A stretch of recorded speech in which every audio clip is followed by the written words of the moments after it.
Lagi na lang. Bakit pag may handaan, kung alin ang bawal, siyang naandyan. Mapulang balat at malutong ang tipak.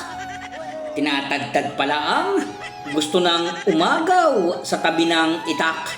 Eleksyon laang ga. Eto, naninilaw na hibla sa gata.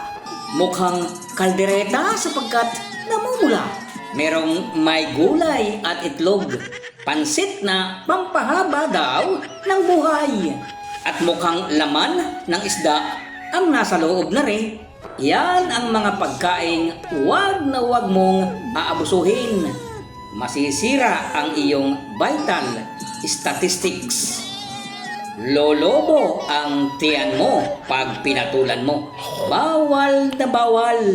At iyong igapapahamak, Mr.